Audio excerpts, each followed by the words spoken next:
One of Norway's cultural icons is the bunad, costumes that first flourished during the 19th century national romanticism movement, when Norwegians, in search of a national identity after centuries of Danish rule, thoroughly embraced all things uniquely Norwegian.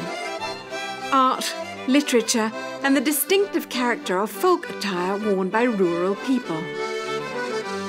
Today there are over 200 regional bunads. There are different bunads for each part of the country. Even each region has their own bunad. There is an unwritten law that either you have to come from the place where the bunad come from, or your parents or at least your grandparents have some sort of relationship with the area. Bunads vary greatly from place to place. One factor is the use of local materials.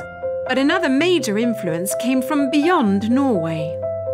Back a couple of hundred years, we had the traveling merchants coming to the remote valleys here in Norway, from France, from Belgium, from Germany.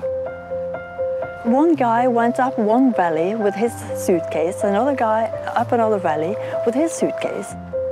So we can actually link the various types of bunads here in Norway today to various places down in Europe. While bunads are made for both men and women, the female bunad is more ornate. The intricate designs are specific to the region where the bunad is created, with each detail telling its own story. So the bunad speaks volumes if you know how to read it. Each type of silver belongs to a specific type of bunad. And when you have a closer look, you can see on the bunad whether the lady is a married person or not yet married. That task was much easier in centuries past, when the hat or scout made the woman's status clear. The bunad grew into a Norwegian cultural icon thanks to three key women. Hulda Garborg, along with Clara Sem, praised the bunad as they strove to preserve local cultures. But it was the third woman, Norway's Queen Maud, who changed everything in 1906. When she received a Hardanger bunad from the women of Odda and began wearing it to official international events. The rest, as they say, is history. Her bunad became known as the Nasjonalen, and Norwegians soon began wearing their bunads to all types of special events. In recent decades, the bunad has grown even more popular, and it's now seen regularly at important occasions.